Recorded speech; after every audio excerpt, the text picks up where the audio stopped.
Christmas is a time of year that always catches me unprepared.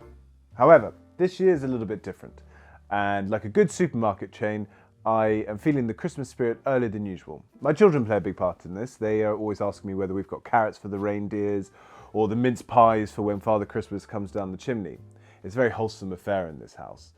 There's a fridge dedicated to Diet Coke, kettle's always boiled, ready to make lapsang souchong, and there's a humidor filled with goodies at all times. Christmas is a really good time of year to shake off the residue cynicism of the year gone by. And this particular gentleman intends to be well rested and merry. And what better accompaniment to that than the latest issue of the Rake? Here it is. It's our December issue. Let's take a closer look. So what does this Christmas issue of the Rake have in store for you? First of all, the thinking woman's crumpet, Paul Bettany. A lot of people will know Paul from his Marvel antics of late, but unless you singled him out as the best bit in A Knight's Tale, you aren't a true fan like me. The satisfaction of featuring Paul on our cover is matched by the return of photographer Catherine Boyd-Brolin for the first time since she captured her husband, Josh, for the Rakes cover this time last year. Catherine is a dream to work with. She drove from Atlanta to take charge of the photo shoot with Paul Bettany, which took place near Charleston, South Carolina, and produced the cover and inside shoot you see in these pages. This issue also, as usual, unveils our Rakes of the year, all of whom worthy recipients and the type of people whose capacity to uplift and support others is a lesson for us all. David Gandy's considerable influence, one might think, peaked at the closing ceremony of the London Olympics, when he was the one male model representing British fashion. This would be an incorrect assessment, for David has continued to build his brand.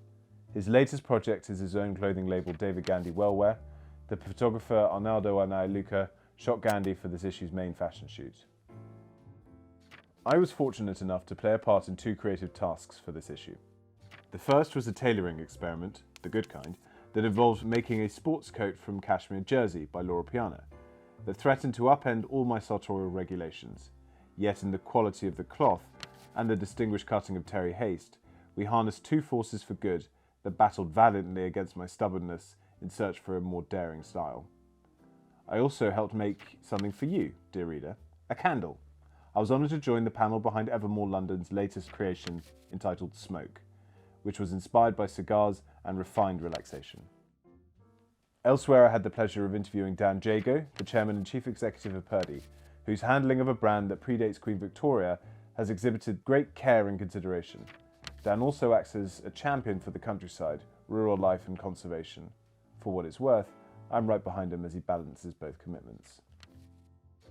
Once Father Christmas checks his list, twice if needs be, he may be scratching his head slightly to see that whilst I love my stuff, I always find it very difficult to pin down exactly what it is that I need. Don't get me wrong, if somebody magics up a box of Bahikes into my stocking, I'll be very happy.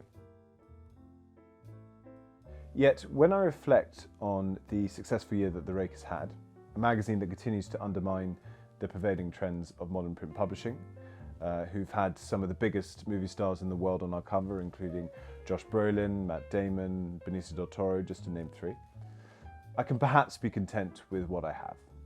Healthy children, a wife that just about tolerates me, family that is as dysfunctional as everybody else's, friends who I've tricked into thinking that I'm cool, and not to mention the smartest, most stylish and interesting readership in the world for whom I can make a magazine. That suits me just fine. Merry Christmas.